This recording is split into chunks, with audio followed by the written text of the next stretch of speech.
There was a period in my life, probably around 7 or 8 years ago, when I was really struggling.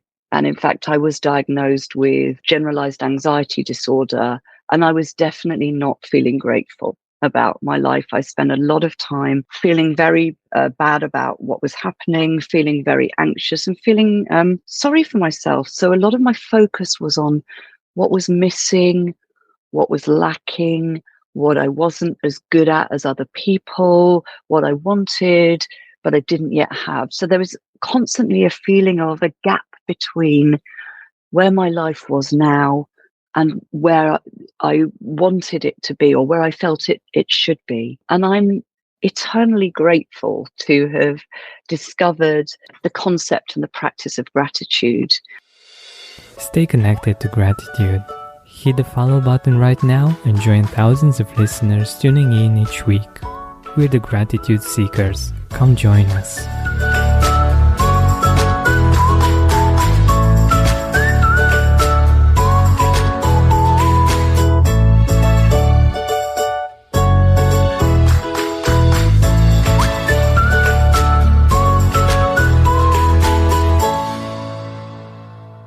Hi, Gratitude Seeker. Welcome to a new episode of the Gratitude Podcast. Today is a really special episode because we have two amazing people joining us from the UK. She first got into psychology at Oxford University, and he's a registered therapist and experienced teacher of trauma-informed yoga and meditation. And together they wrote an amazing book that I'm really happy that we will be able to talk about. And of course, it includes a chapter at least about gratitude, and we will explore that in particular. And I'm really happy to introduce to you Kate and Toby Oliver. They are brother and sister. They make an amazing team, and I'll let them introduce themselves, talk about their experience more, because I think it's best to hear that from them. Kate, if you want to start. Oh, hi, I'm Kate, and Georgian, thank you so much for inviting us to talk with you today. It's a real pleasure to be here. As you said, I first got into psychology over 30 years ago when I studied it at Oxford University. And ever since then, I've been working as a chartered psychologist.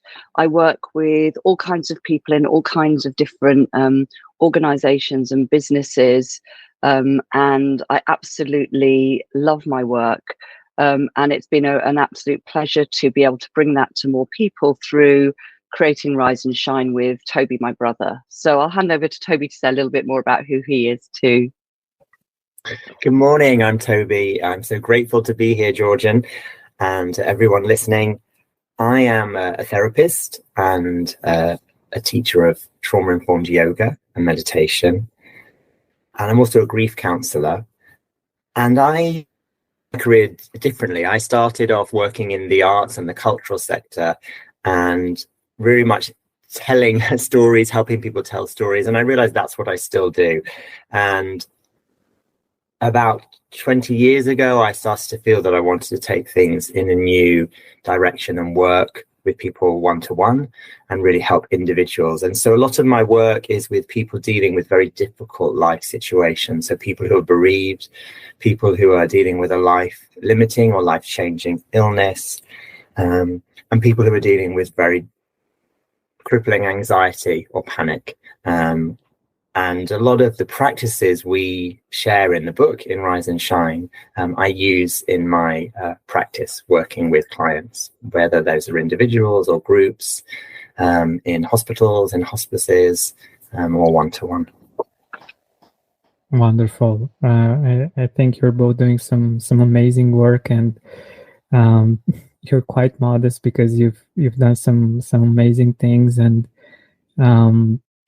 I'm really happy that we get to have this conversation, because aside from all of your experience and being such amazing human beings, you wrote a really amazing book that's related to, I believe, the most important part of our day, the morning, and how we start the day usually is related to how the day continues on and how we live our life, basically. And I think we're not educated to think about this too much. Like, usually it's about just, okay, when we're young, when we're in school, we just need to get up and get ready to go to school, and that's it. It's not something that we're taught. Maybe we are taught some physical exercises to do, but I don't know who actually does that in the morning as a child. But it's something so important that we're not taught to do. So my first question is, how can we go from not knowing how to create a morning routine to actually creating one that works for us?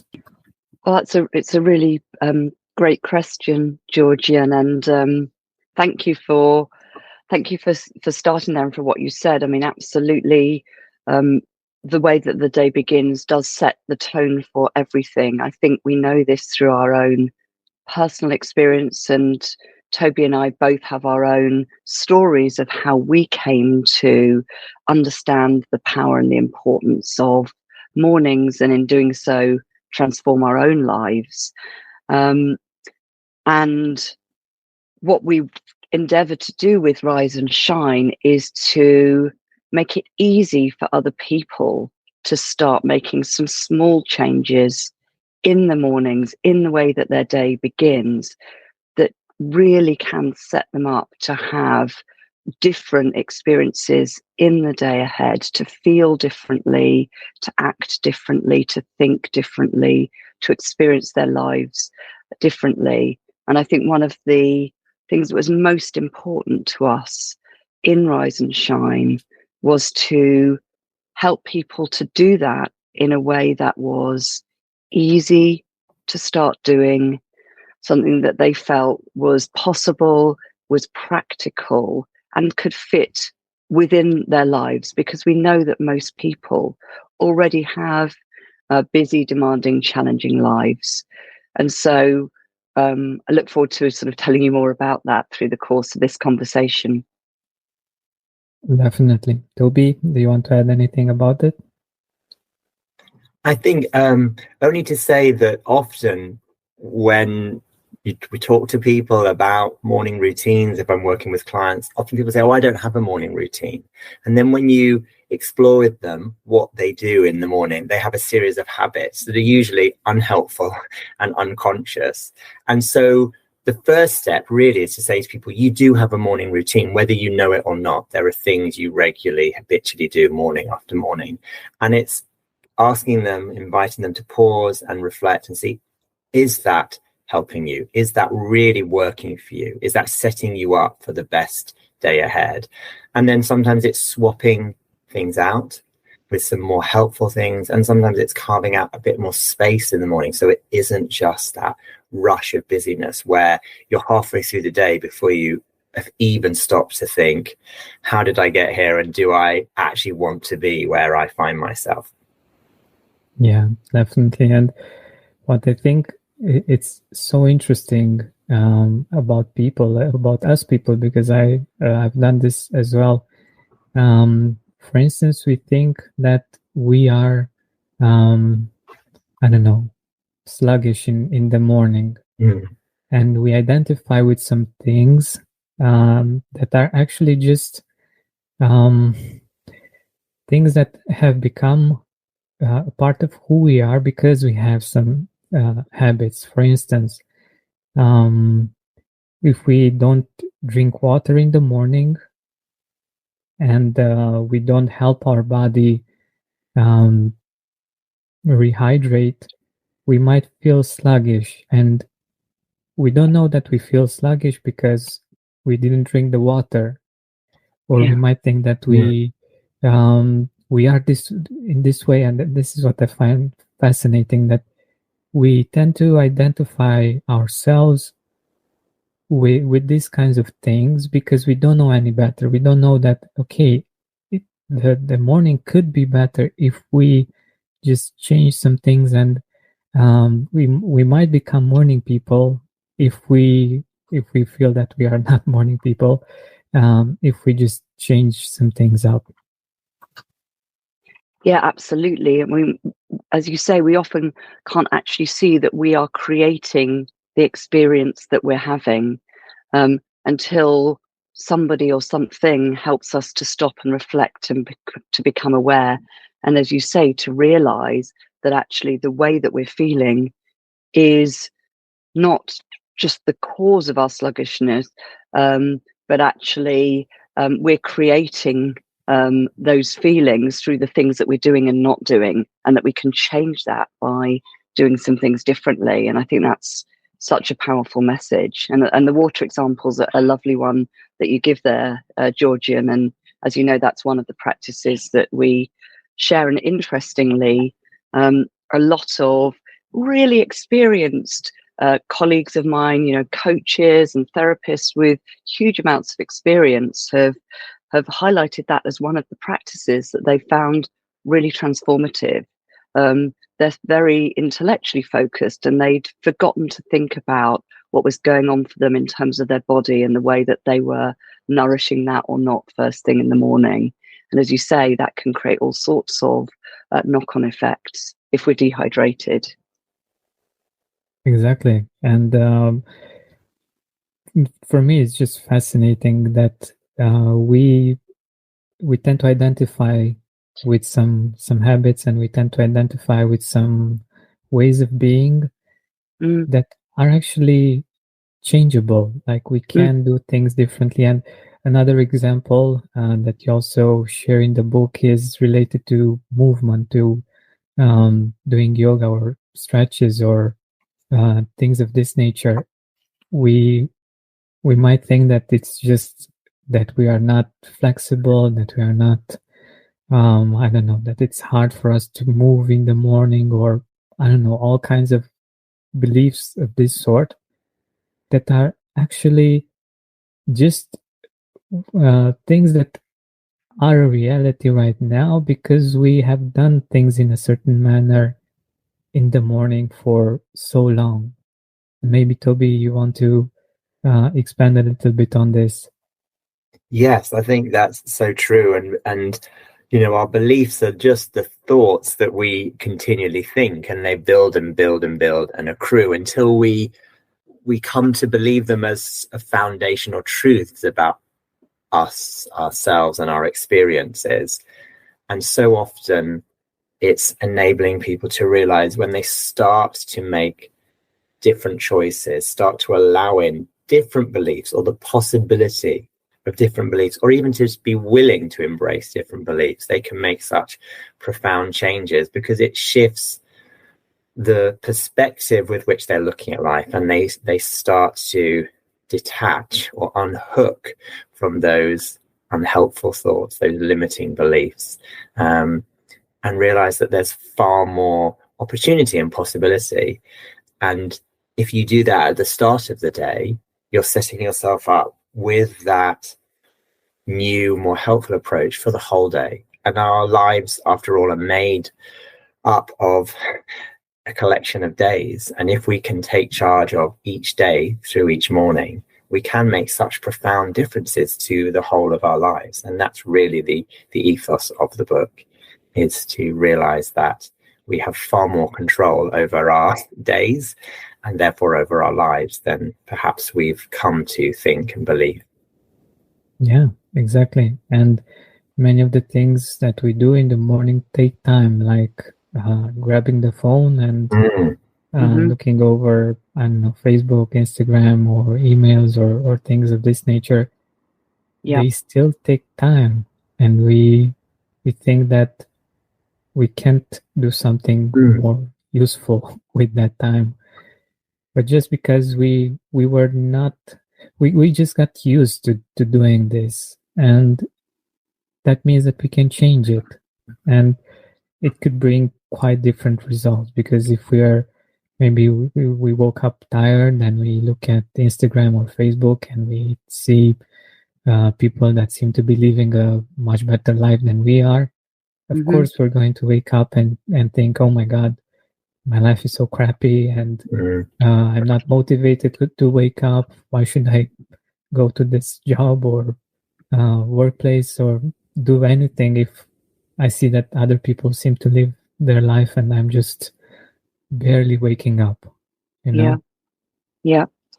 You know, and for me, I guess my route into this was not so much waking up half asleep, but waking up extremely anxious and spending, you know, I realize now that I was spending huge amounts of time in my mornings really making myself feel worse. You know, I was ruminating on things that have happened in the past or hadn't happened. I was worrying about the day ahead, but that was taking up vast amounts of time in my morning, was actually just fueling a greater sense of anxiety and dread about the day ahead, rather than doing something that would actually put me in a more positive frame of mind, a more positive state, you know, emotionally, mentally, and physically. Yeah, we tend to do this quite a lot. Yeah, and it's still a habit. It's still a routine, isn't it? Yeah, that was my habit, you know, and you know, our habits, you know, basically start to kind of become our identity, don't they? As you've said, Georgian, you know, and we are what we repeatedly do, and the things that we do more often come more easily to us. We know that that's how, you know, the neural pathways work. As they say, neurons that fire together, wire together. So if we repeatedly do things, we repeatedly have the same thoughts, we have those habits, it's much easier for us to do those things. But the power comes when we start to notice what we're doing and to question whether it's working for us, and then to start exploring doing something different and creating some new, healthier habits. Exactly. And I love the fact that you share in the book some simple things that really don't take a lot of time, that are really powerful. And it also reminded me of some things that I used to do, but because of different life circumstances, I just forgot and had other habits. And it's really interesting that even if we at some point had some good habits, in time, due to different situations and circumstances, that they might have changed.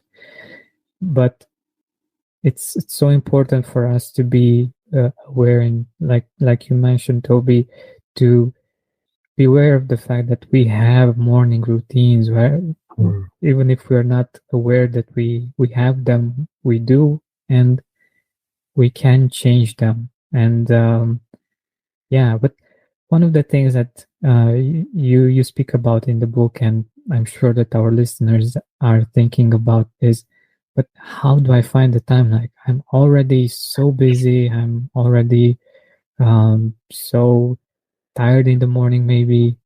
How and when could I possibly have any kind of new things to do in the morning?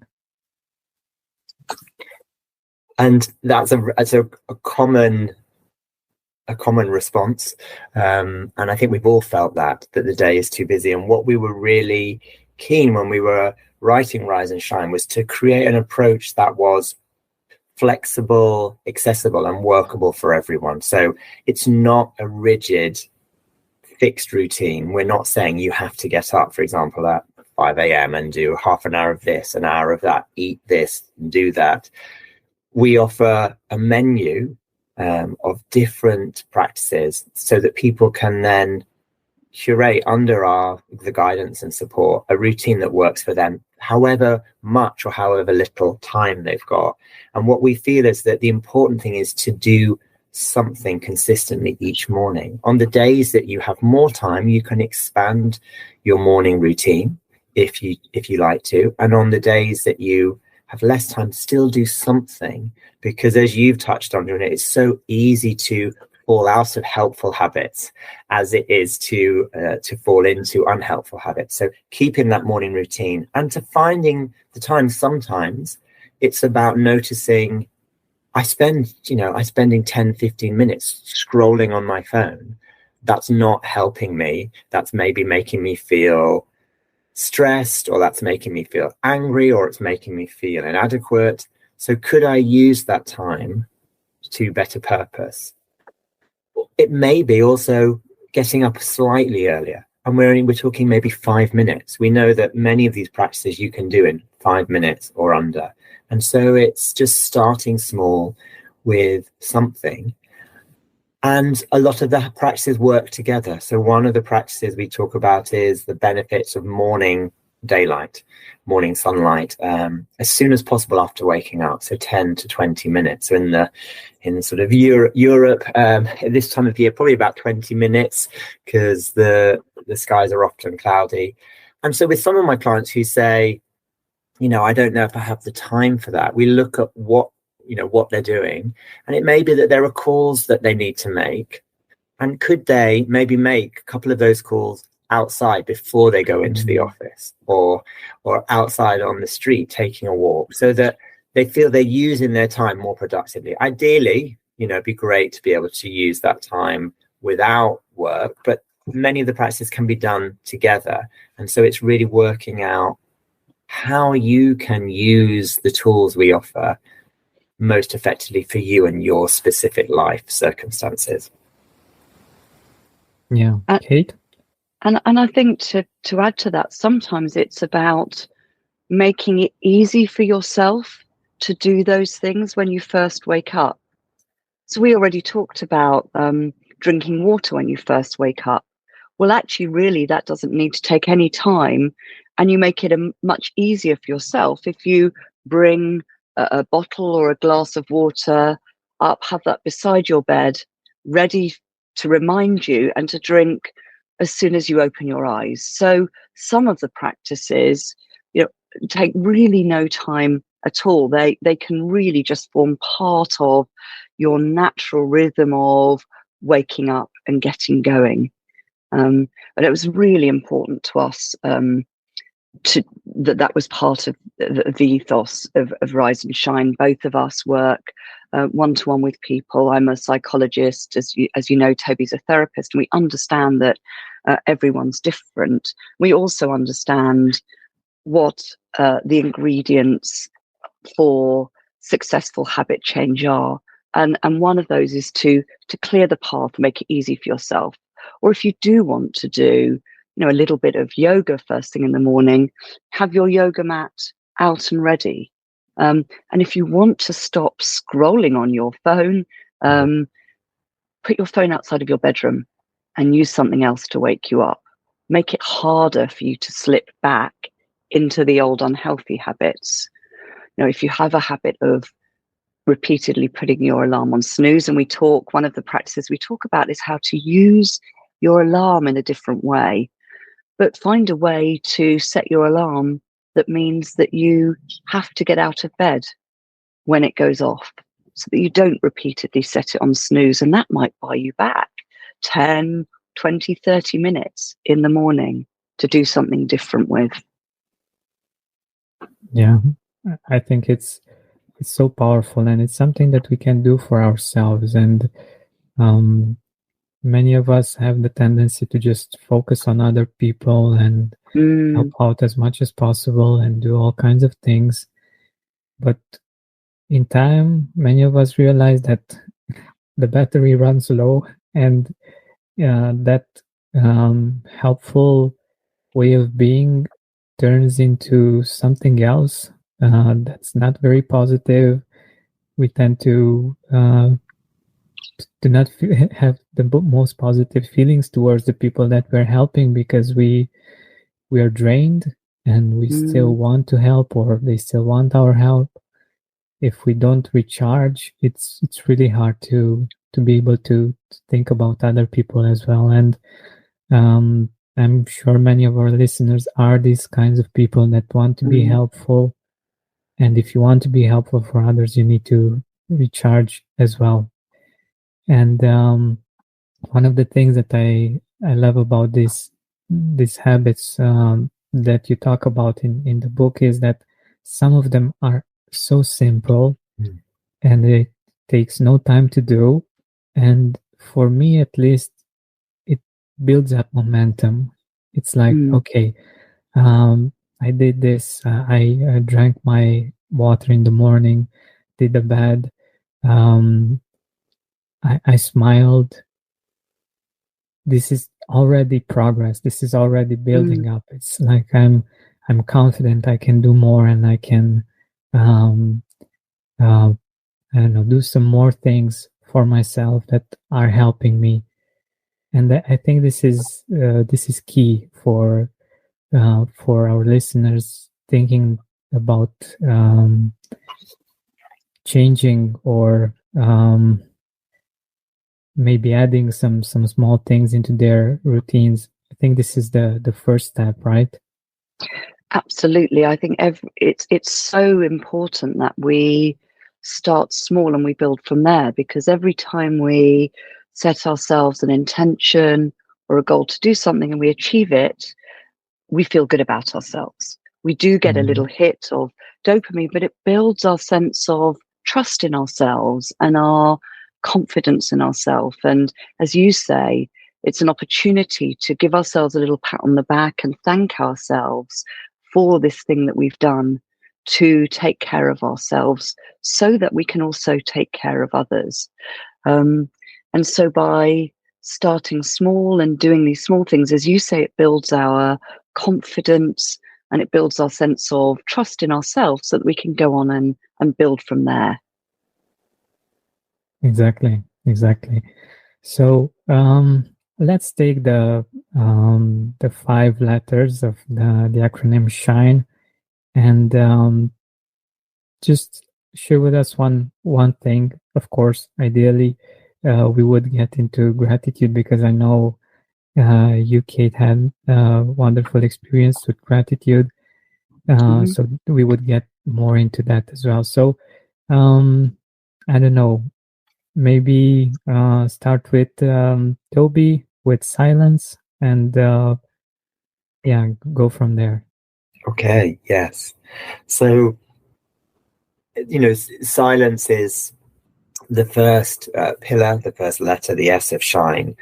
And I think it's sort of coincidental, but also really apt that it's the first, because I think for most of us, we feel that our days are so busy and full of noise and demands and activity and distractions that it can get harder and harder to find those moments of silence, those golden moments where we can just find a bit of peace and bring our mind and our body and our spirit into some sort of sense of balance without the senses being bombarded.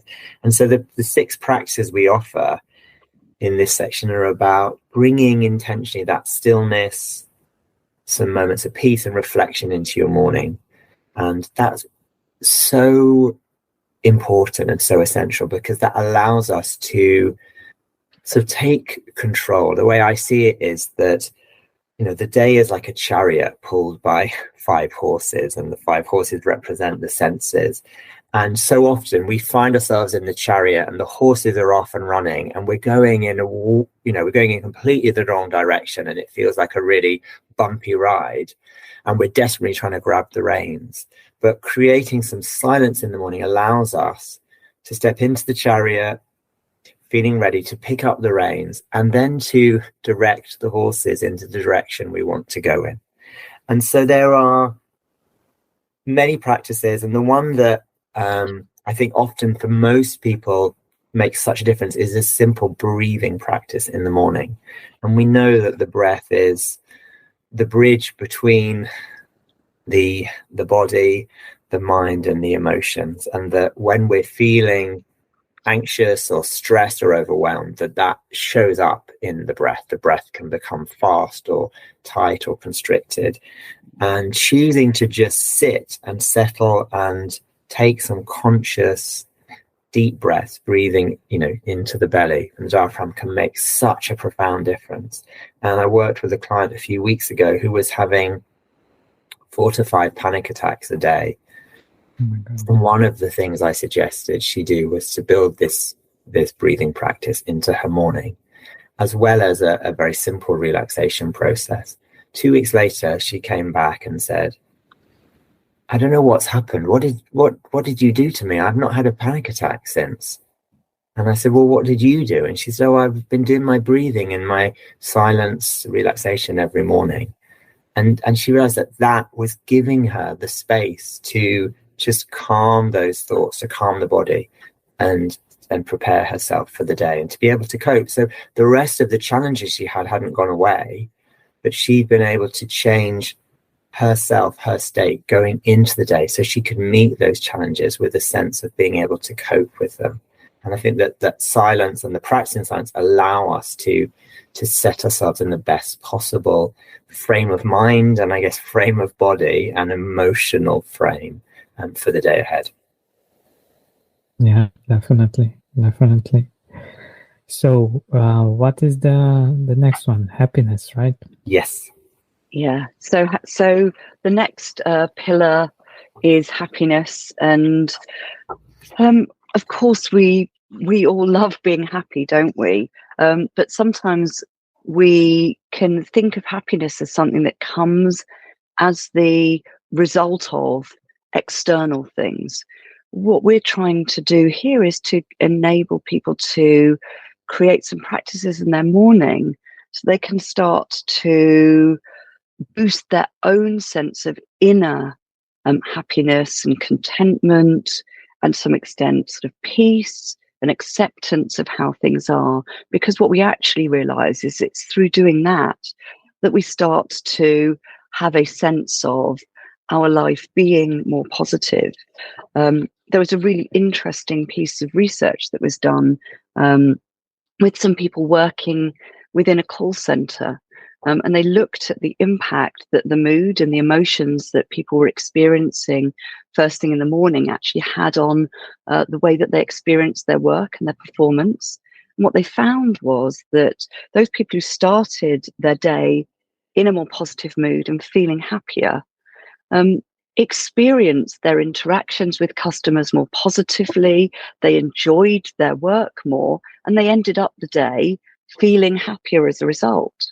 Whereas those people that started the day in a bad mood, not feeling great, feeling a bit down, feeling a bit grumpy, of course that affected not only the way that they perceived their experiences dealing with customers, but it also made them less pleasant, less socially connected, less positive in the way that they engage with customers. And so they then got customers being less pleasant to them. And as a result, things tended to go in a downward spiral. Interestingly, they also took more breaks and were less productive in their work as a result. And so, I mean, that's a really interesting example of some data showing the power of our emotions. And so if we can start the day by really putting ourselves in the right frame of mind and experiencing some of those more positive and joyful states, that can have huge effects on the rest of our day. And of course, one of the foundational practices, Georgian, within this section of the book is around the practice of gratitude. Definitely. So let us know a little bit about your experience with gratitude. Yeah, so I mean, my own experiences, I mean, this was totally transformational for me, Georgian. As I said to you, there was a period in my life, probably around 7 or 8 years ago, when I was really struggling. And in fact, I was diagnosed with generalized anxiety disorder, and I was definitely not feeling grateful about my life. I spent a lot of time feeling very bad about what was happening, feeling very anxious, and feeling sorry for myself. So a lot of my focus was on what was missing, what was lacking, what I wasn't as good at as other people, what I wanted, but I didn't yet have. So there was constantly a feeling of a gap between where my life was now and where I wanted it to be, or where I felt it should be. And I'm eternally grateful to have discovered the concept and the practice of gratitude. And by starting to develop a daily gratitude practice in the mornings, and then to remind myself of these things throughout the day, it started to shift my entire outlook on life. I would journal in the mornings about 5 things that I felt grateful for, really tuning into, the small things as well as the big things that I could really appreciate at that moment in time. And it made me feel much more content, because as we know, once we, and your listeners, I'm sure, will know that once we start to practice gratitude and have a mindset and an outlook on life that focuses on this, we realize that actually we have everything that we need, and what we have is enough. And if we just stop to change our attention and to focus on what is already there and what we appreciate, and to really savor that, it changes the tone of our whole day. And it made me so much more content, and it made me so much easier for other people to be around. And it still is a practice that I do daily. And I'm so often talk with my coaching clients about this as well, because very often in that they are in the habit of beating themselves up and thinking about what's not good enough. And I've worked with countless people who've said, this has made such a big difference to me. There's just this simple shift to think about, what can I really savor? What can I appreciate? What do I already have? What's good about life? What's great? Exactly. It makes such a big difference. And the wonderful thing about this practice and all of the practices that you mention in the book is that it's easy to do.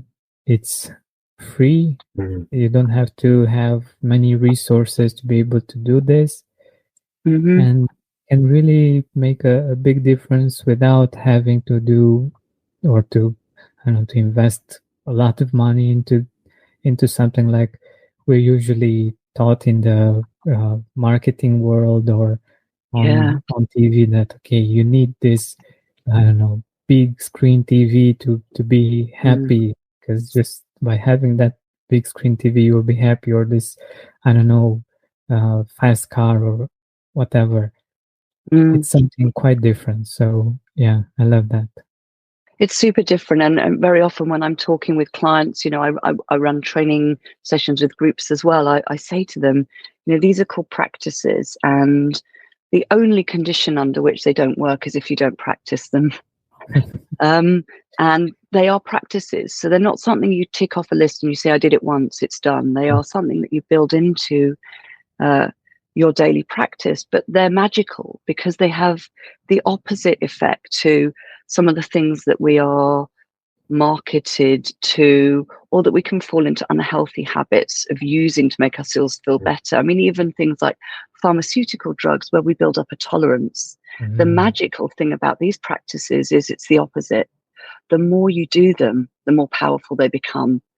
It's actually easier to reaccess a state of gratitude the more you practice gratitude. And I think that's a really wonderful thing to know and to remember. Exactly. I don't have a problem with material things.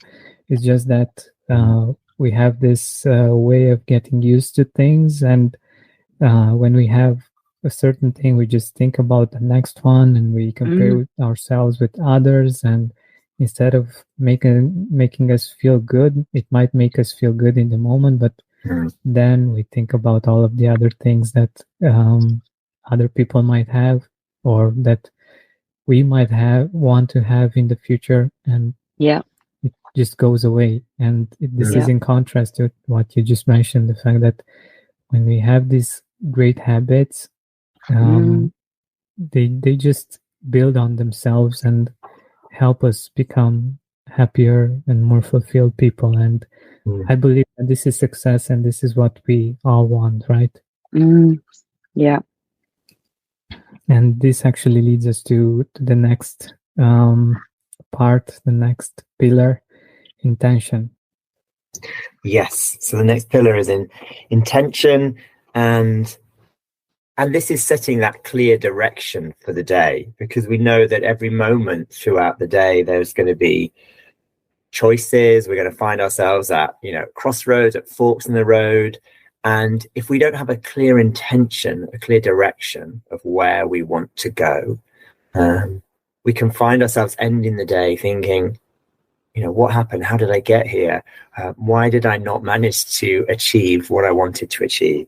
So we know that from scientific research that if we spend time setting our intentions in the morning, that will give us a greater sense of clarity and purpose throughout the day, helping us to stay focused in the face of those distractions or the demands, the disruptions, and mean that we can end the day with a far greater sense of purpose, of peace of mind, of having taken effort to moving towards what we value, what's important to us.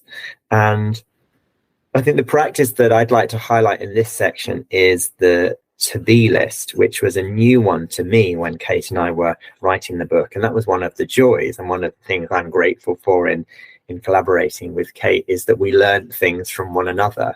And it's so wonderful to find there are always new practices that you can benefit from. And so the to-be list is really simple. It speaks to the fact that so many of us focus on the tasks, that we have a to-do list. We have or sometimes it seems an endless growing list of things that we need to do during the day. But how often do we stop and think, how do I need to be as I do that task or as I face that challenge? And we get caught up in thinking we're human doings rather than human beings. And so if we can consciously choose to be aware of an approach, an attitude, a quality that would help us to achieve those goals, to meet those challenges, it can make such a difference. And so in the book, we invite people to have a sense of what the day ahead has for them and what qualities would help them to make the most of that. And it might be, if it's a day of work and it's a challenging, demanding day, maybe there's a sense of needing to be energetic or determined. Maybe there's going to be challenges ahead and it's about being open-minded or flexible. It might be, if it's a weekend, that you want to be playful or restful or calm. Or there might be a range of combinations of those throughout your day. So there might be a busy morning, you're meeting a friend for lunch. So maybe you want to be focused in the morning, but actually at that lunchtime with your friend, that meetup with your friend, you want to be relaxed, you want to be calm and open, so that you can enjoy it. You don't perhaps want to bring that focus, that sort of determination that would be suitable or helpful for work into a social, personal interaction. So it's about thinking what qualities will really help enhance the day. And I find that makes such a difference. It's like giving myself the permission to adapt to the ways of being that are going to help make my day more enjoyable and more successful. Yeah, that makes perfect sense. And at times we just forget to switch. We forget to switch between work and private life, and we tend to be too serious maybe when meeting friends, or more too focused on the discussions, taking that from work, and it just takes away from the pleasure of just being playful, like you mentioned, or just being present and I don't know, feeling lighthearted instead of just being serious and dramatic about everything that's happening. And I think we can probably all think of examples where, we've maybe treated, our friends or our loved ones as though we were interrogating them in a work situation. Yeah, exactly. It doesn't go very well. Yeah, definitely it doesn't. Yeah, so that's very powerful, because at the end of the day, we want to get some things done, and that's important from some points of view. But we actually want to have a fulfilled life, right? And a fulfilled life is actually made up of fulfilled days. And if we only think about the days that we have in terms of the things that we need to do, and not how we want to feel in those days, that's, I don't know. In some situations, it's a waste of focus of our energy, because we tend to do everything that we have on the list, but that doesn't mean that we're actually fulfilled in any way, that we managed to do that. So the next one is nourishment. Yes. So nourishment is the fourth pillar. And here we're talking about the way that you would nourish your body, but also your mind and your soul as you start the day. It's really about thinking about, am I giving myself the kind of sustenance that I need to be able to thrive throughout the day ahead? And in fact, Georgian, we've already touched on a number of the practices within this section. So we've talked about the importance of water and hydration in the mornings, and Toby talked earlier about getting outside into sunlight and allowing sunlight into your mornings. So I'm going to perhaps talk about one of the other practices within this section, which is to do with what we're feeding our minds first thing in the morning, and that's the practice of learning. And the opportunities that we have when we first wake up and our minds are rested after a night's sleep, and we have a certain level of openness. A new day is a new beginning, and I think that there's something there about the opportunity to put something new and stimulating into our minds. So often when I'm talking with my clients about this, I talk to them about, what's your mental diet like first thing in the morning? What are you feeding your mind with? And how can you feed it with some things that are actually going to enrich it, stimulate it, wake it up, help it to make some new connections, and have a sense of growth and possibility first thing in the mornings. And here we're not talking about, opening work papers and starting to do some very heavy duty reading through things that you think you should do. It's about thinking about, well, what would I find interesting and stimulating here? What would get me curious? What would just start me making some new connections within my brain, which we know is so helpful for our brain health and for, enabling us to stay open-minded and curious and to continue learning in today's world, which we all need to do.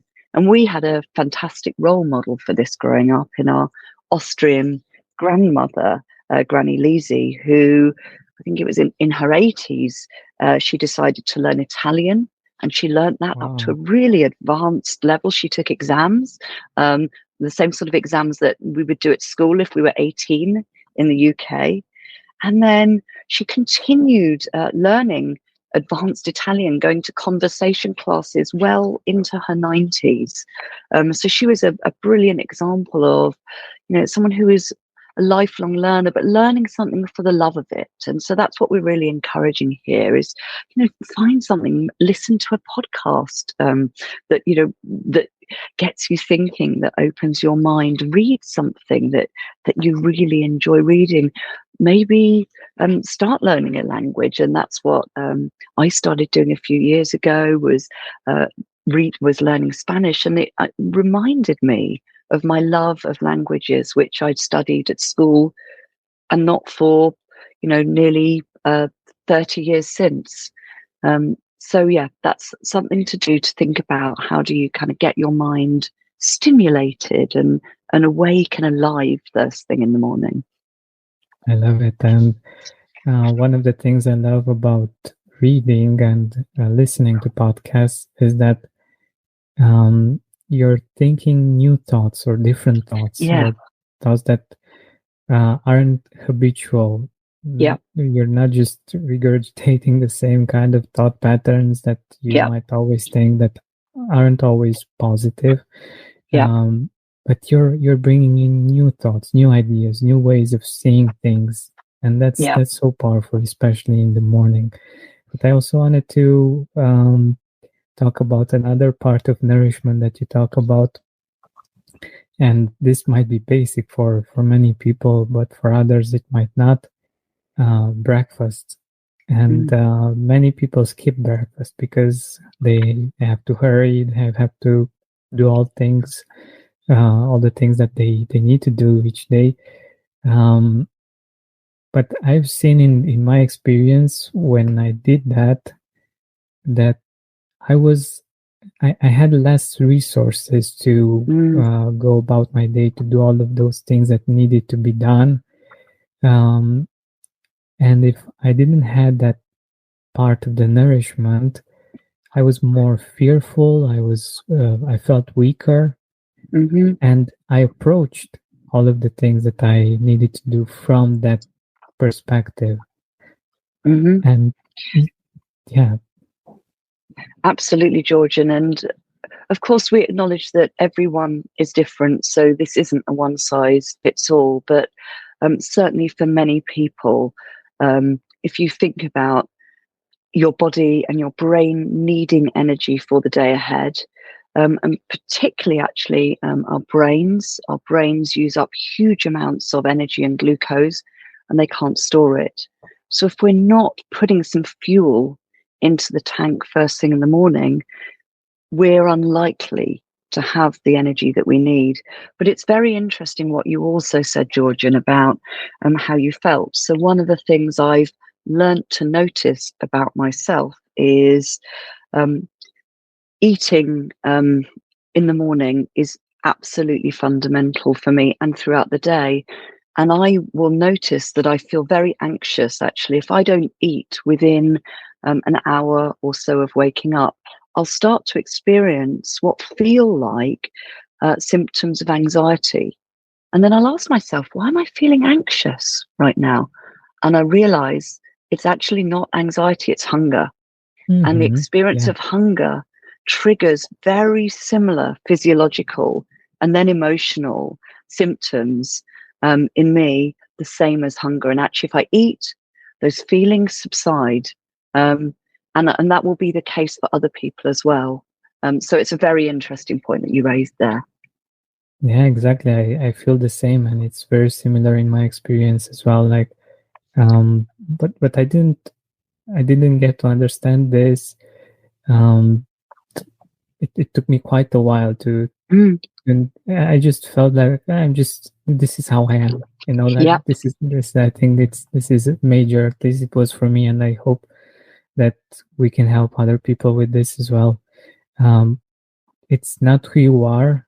It might be something that you're doing that's not ideal as a habit. Like I was skipping breakfast, or I had a small breakfast that wasn't giving me the kind of energy that I needed. And that made such a huge difference, just to have this small change in my habit in the morning. And I hope that for our listeners it will be something similar. Just try it out and see how you're feeling. So the last pillar is exercise. And I'm very curious to get back to something that I said in the beginning. Like, we tend to think that our bodies are more rigid, or are just I don't know, that you can't do exercise in the morning for some reason.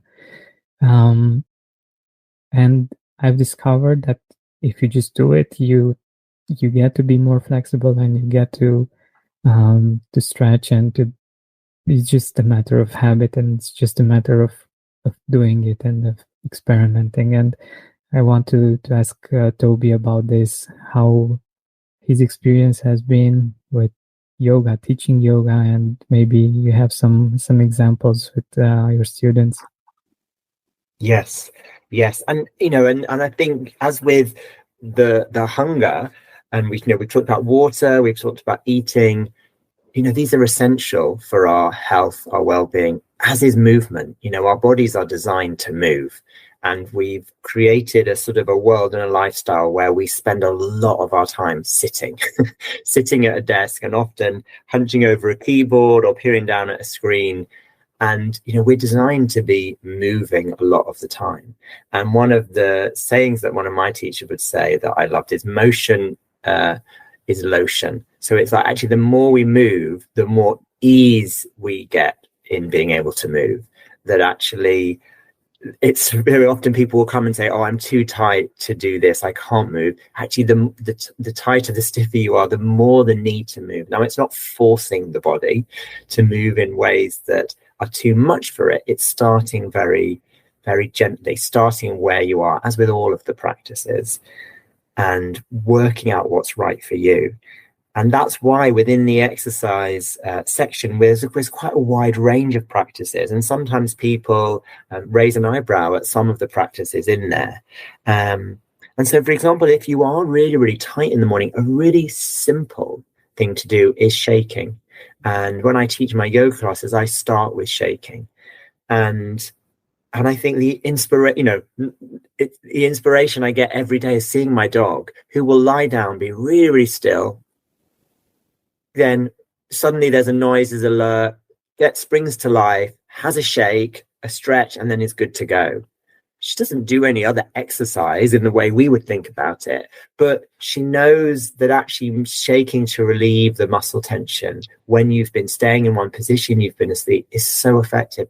So there's a simple practice we take people through in the book of just progressively shaking different parts of the body. The beauty of that is that you can shake as gently or as vigorously as feels right for you. And it helps to get the blood flow going. It helps to relieve stiffness. One of my friends who's a physio says that overnight, when we lie still, the muscles and the fascia that overlies the muscle, it sort of collects this sort of grey sort of fluff, she calls it. So a bit like, the equivalent of the fluff you get on a jumper. And she says, shaking, gentle movement gently eases that away. And so really, shaking is a really simple thing to do. You can do it sitting, you can do it standing. So that is a form of starting to get the body moving. Another one of the exercises in the book is making your bed, which for some people, some of my clients who are maybe seriously unwell, that might be quite a physical act for them.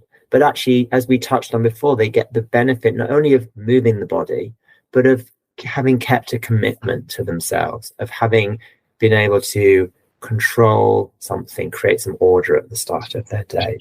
And then we come on to other exercises such as yoga, which is, such a powerful and a beautiful practice. And it's not about, I think the thing with yoga, it's not about balancing on one finger or contorting yourself into a pretzel shape. I mean, we all see these images of impossibly beautiful, usually very, very young people in these amazing poses. And a lot of those people have probably trained from a young age in gymnastics or in dance. And so they're hypermobile, they're very, very flexible. And so their body is going to move in ways that the majority of people are not going to find available to them.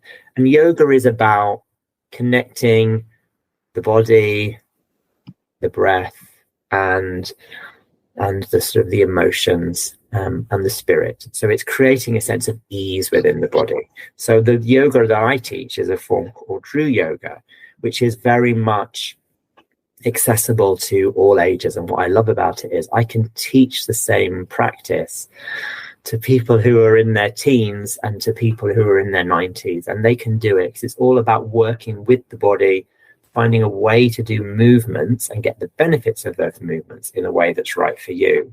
And when we relieve tension and dis-ease in the body, we relieve tension and dis-ease in the mind and in the emotions. And it's astonishing the connection between them, because actually we're not a mind and a body. We are a mind body. We are one system that's communicating with itself.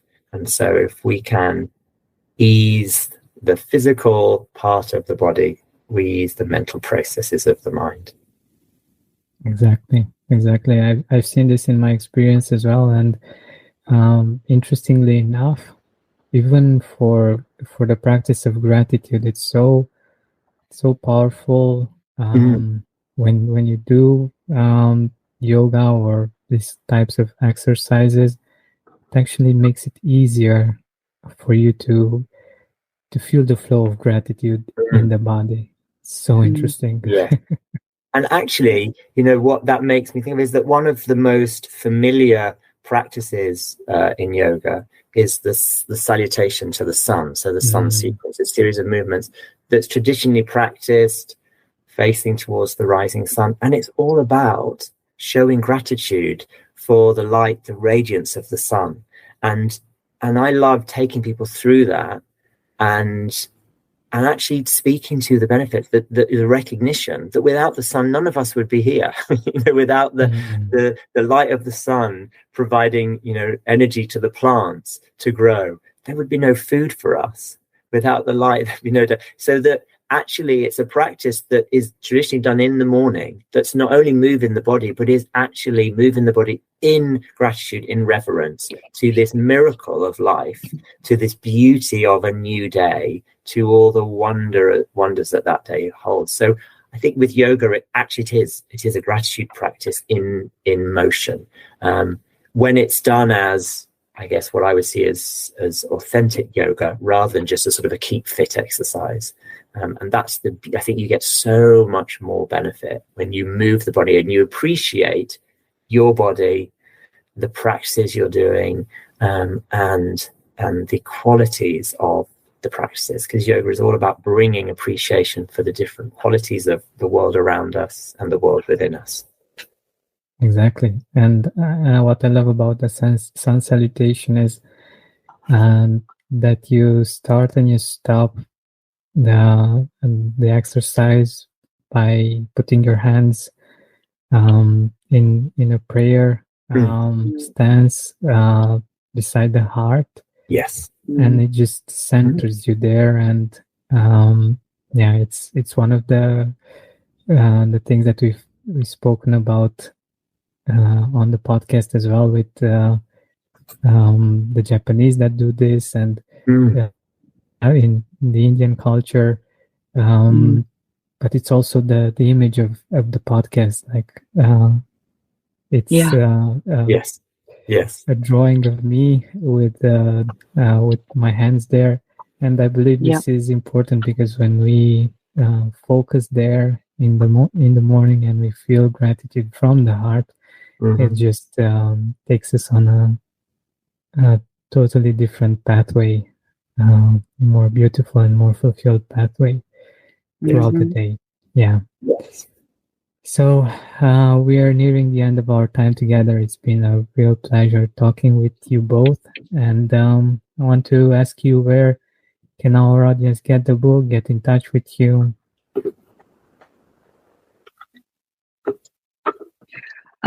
So the book is available from all the usual places that sell books. It's available in English, called Rise and Shine by Kate Oliver and Toby Oliver. It's also available in Romanian, called Rise and Shine. It's also been translated into Polish, and it's called Przebudzenie in Polish, and in Italian, Il potere della morning routine.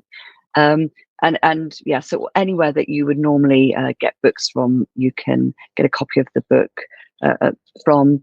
I'm on Instagram. If people want to follow me, it's Kate Oliver _Rise and Shine. Toby. Yeah, and I'm at Toby Yoga on most social channels. Wonderful. Thank you so much. I really appreciate you guys, and yeah, it's just lovely to see a brother and sister doing such amazing work and making such a great team for the world. Thank you. Thank you so much. I've absolutely loved talking to you. I'm very grateful for this opportunity. Yes, thank you, Georgia, and thank you for your beautiful podcast and all you do, sharing about the power of gratitude in our lives. Thank you. My pleasure. Hey, Gratitude Seeker, thank you so much for taking the time to listen to this interview. I really appreciate it. And if you could think of one person that would also benefit from it, share it with them. It might actually be the inspiration that they need to make their day or maybe even their life much better. Thank you so much once again. This has been Georgian Benta. Don't forget to keep seeking and spreading gratitude.